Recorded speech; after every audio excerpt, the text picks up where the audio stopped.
Hi, welcome back to BRMC's Healthy Connections. I'm Donna McMullen, your host, and Jody Owens from the Rappel Diabetes Learning Center is here to tell us what's going on in your world, Jody. Oh my goodness, lots is going on in the world of the Rappel Diabetes Learning Center. We've been doing so many classes, even with the weather and the snow that we've had folks just coming right on into the center. And what is entailed with the classes that you're offering? Well, with our education program, we offer a full 10-hour group class session with some comprehensive learning as far as diabetes self-management. Okay. That's kind of breaks it down into 3 appointments with myself, an RN, and 2 appointments with Jan, the registered dietitian at our center. Okay, Jan Halligan. Yes. Great. Yes, and so that's very beneficial for most folks because of the nutrition, and of course it being the first of the year and everybody probably focused on healthy eating and trying to set those good New Year's goals and everything. And then also with the self-testing at home, we provide free meters to our patients and to anyone that may come by the center that in need. Really? Okay. So we have just a lot of things to offer as far as the group setting goes. Then we can also set people up with some one-on-one appointments as well if that's not quite appropriate. So those things are just our everyday routine. Sure. And then some of the outreach. Okay. Before we get into the outreach, are these folks that have been referred by their physicians? Yes, They've ma'am. been diagnosed with diabetes, and so their physician has suggested they come through your program, become educated on how to get that balance going that they need to. And there is a little bit of physician involvement with the patients, with every patient, and obviously some more than others as far as getting people what they need. Diabetes isn't just a one-size-fits-all disease process. So it does take a little bit of fine-tuning sometimes for certain folks.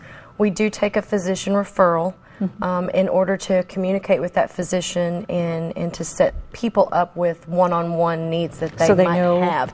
How much insulin to be taken based on their blood sugars. Absolutely. And we just try to bring some comfort there as far as, you know, it is a disease process, and there is a lot not the end of the world. Right, there's a lot that entails, and it can change the everyday lifestyle certainly, but it's not the end of the rope. And we want to take diabetes from the front seat and put it in the back seat for those folks. And the physician referral, that's a great way to put it. Yeah, sure. The physician referral is easy to come by. Phoning into a particular physician by the patient is fine, or requesting it. We can also do it from the office as well by just a simple fax. So, and a lot of people take advantage of that because we can just get it streamlined in through our offices, and Miss Betty is there to help with that too. Thank goodness. Sure. So, yes, wonderful absolutely. lady that's always right there answering everybody's questions. She is. Office manager doesn't begin to describe her. Other tasks. Yes, absolutely. And you'd also mentioned then about some outreach that you're doing? Sure, we've been really up and busy since the new year, and folks wanting to learn about making healthy decisions and healthy and nutritious food choices and things like that.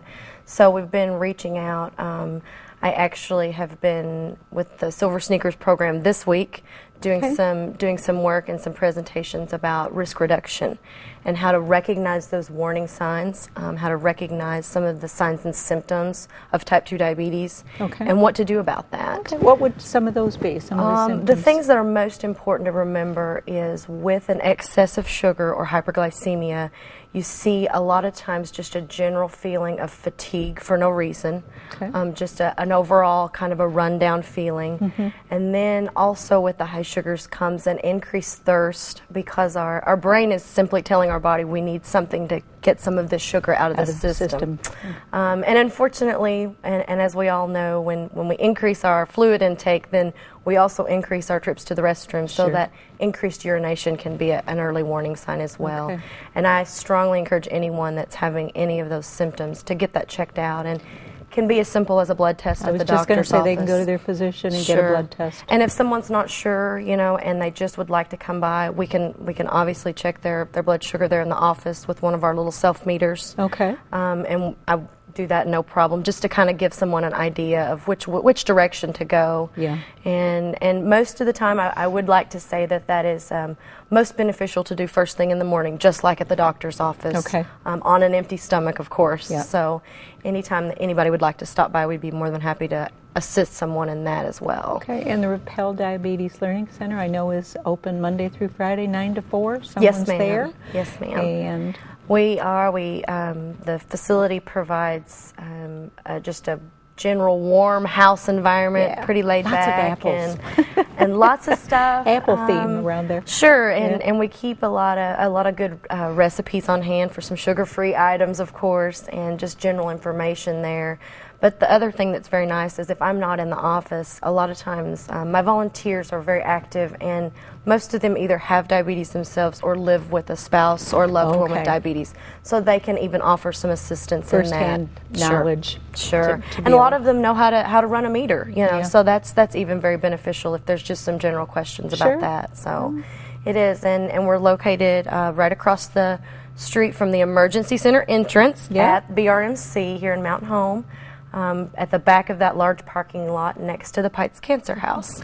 I guess I should probably throw out our phone number as well. Sure. 508-1765 will get us there at the office, and be glad to be of any assistance that we can for anyone. What a wonderful thing to throw out to the community, to offer to the community, that if you think you might have diabetes, you've got some of the symptoms that you just described, to come on in and get a reading from one of the meters that you have there on hand. Oh, absolutely, and then absolutely. You could send them back to their physician and say, okay.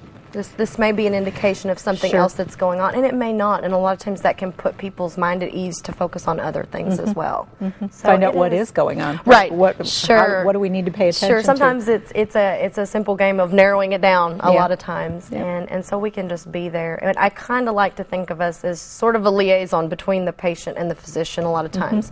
Just there to kind of bridge that gap. And you know, the average person, it's said that we only get to spend about 2 hours a year with our physician. And dealing with aging and any chronic disease process or anything that's going on, that 2 hours doesn't seem like very much. Doesn't cover all of the questions you're going to have. Well, because when you're diagnosed, I mean, that's your whole world. You feel like your whole world changes at that point in time. And do a lot of people come to you thinking that everything that they've ever enjoyed food-wise is going to be taken away? Oh, absolutely. That's a very common myth, common misconception, is that we're going to cut you off from everything good. Carrots, lettuce for the rest of your life. And everything that tastes good. And what we like to kind of set forth as an example is there's not a quote-unquote diabetic diet. And really and truly, we can't offer that to someone in good faith, because each individual person, each individual disease process, and the progression of their disease process is going to be different. They may have other underlying health issues that need to be taken into consideration. So we like to be very careful and very selective about the nutrition information. That's why it's so handy for us to have Jan there. I was just going to say, registered dietitian. You can't get much better than that. No. And she, you know, I think the woman eats, breathes, and sleeps nutrition because she definitely has so much knowledge. I was going to say, she is a walking nutrition encyclopedia. She is, and it's so beneficial to have her there, not only for diabetes, but like I said, a lot of folks have other health issues as well. So there are some questions and some concerns with maybe some different medications or different things that they're trying to accomplish with their health, and that can be very beneficial. And to, you know, without sounding like a broken record, a lot of times it's about portion control and where we've gone from we've supersized everything. Small slice of pizza and the 8-ounce cola to now the half of a pizza, you know, and the 20-ounce. Sure. Our portion sizes have definitely increased in the last 10 to 15 years. So it's kind of getting back to the basics sometimes. Yeah. Jan was on the show not too long ago, Jan Halligan, nutritionist from the hospital, and also serving any of the houses that are there. I know that she helps them with nutrition issues. And when she brought in a sample plate, and she's, you know, this much is this smaller portion would be your meat, and then this half of the plate vegetables and her famous plate. Yes. And I'm thinking, oh my goodness, my plate at home are about twice that Sure. size. And most of us were raised too. If it's on your plate, you finish it. Absolutely. So, and I was a true member of the Clean Plate Club growing up in small town Arkansas. So it's very those starving children wherever they are in the world. And it can be, you know, and again, everything in moderation. But we can go back to that. We have to finish. We have to be able to. And the nice thing about working with Jan is I love to say that she's a real world kind of gal, because we do believe, you know, there are certain circumstances for everyone, but we live basically in small town USA here, and we need to be very mindful of that and very aware of our surroundings here. Take advantage of what we have. Take advantage of the Whole Foods and the farmers market and things of that nature. So she's the real world kind of gal, and that's what I think most people find most endearing about her. Absolutely, absolutely. Another thing that I think is a common misconception a lot of times, basically, is that, you know, it's someone's fault that they have diabetes. Oh my! And type 2 diabetes, well, it's their lifestyle, and it's their, you know, it's their fault because they're not active or because of what they eat, and that is true to an extent.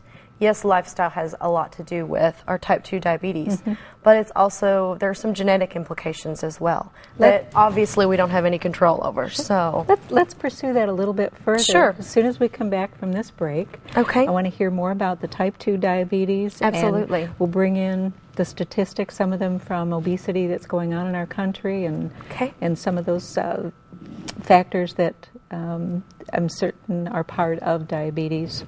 Okay. Absolutely. As well as heredity. We'll be right back with you.